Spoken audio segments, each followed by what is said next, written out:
Hello नमस्कार दोस्तों, जय हिंद। आज हम पढ़ेंगे इतिहास के बारे में। सबसे पहले हम जानते हैं कि इतिहास कहते किसे हैं। इतिहास मतलब अतीत में बीती हुई घटनाएं, मतलब अतीत में घटित महत्वपूर्ण घटनाओं का अध्ययन ही इतिहास कहलाता है। अर्थात इतिहास में जो भी महत्वपूर्ण घटनाएं हुई हैं वही इतिहास कहलाती हैं। जैसे कि भारत देश की आज़ादी में आज़ादी के लिए हुए आंदोलन तथा महान शख्सियत का जन्म, जैसे भगत सिंह का जन्म, भीमराव अंबेडकर का जन्म, उनके द्वारा किए गए कार्य आदि। तो आई होप आप लोगों को इतिहास की परिभाषा पता चल चुकी होगी, लेकिन एक बार फिर से मैं दोहराता हूँ। अतीत में घटित महत्वपूर्ण घटनाओं का अध्ययन इतिहास कहलाता है, जैसा कि मैंने यहाँ पे डिनोट भी कर दिया है, जिसे आप देख सकते हैं। आगे चलते हैं।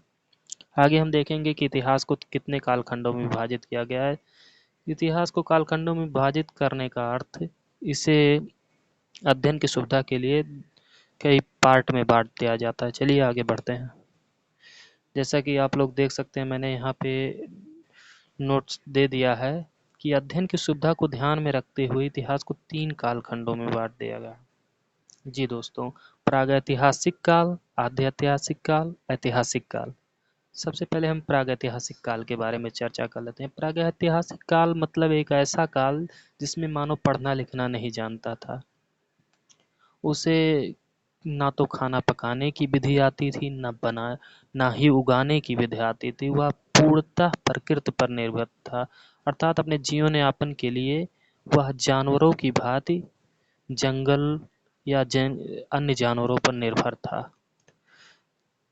इस काल के बारे में हमें कोई भी लिखित साक्ष्य नहीं उपलब्ध होते हैं। कुछ विद्वानों के मतानुसार यह काल 20 लाख वर्ष पूर्व से लेके 12,000 ईसा पूर्व तक माना जाता है, किंतु इसके बारे में कोई लिखित साक्ष्य न उपलब्ध होने के कारण इसके बारे में कुछ कहा नहीं जा सकता। अगला काल है आपका आद्य ऐतिहासिक काल।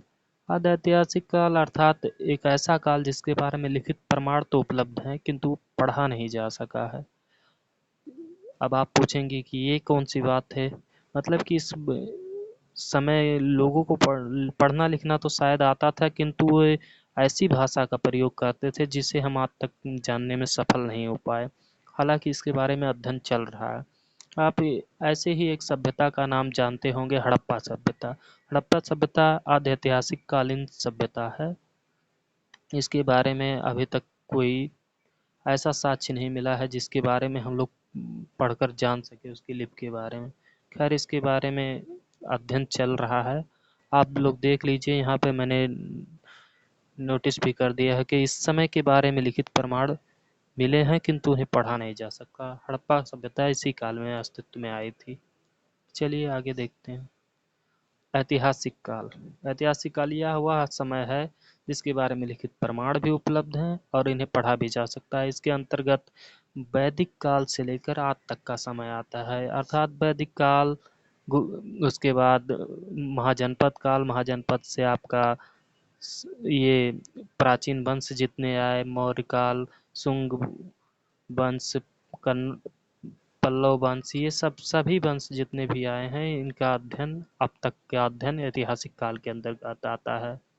इसके अंतर्गत मुख्यतः वैदिक सभ्यता को माना जाता है। चलिए आगे देखते हैं।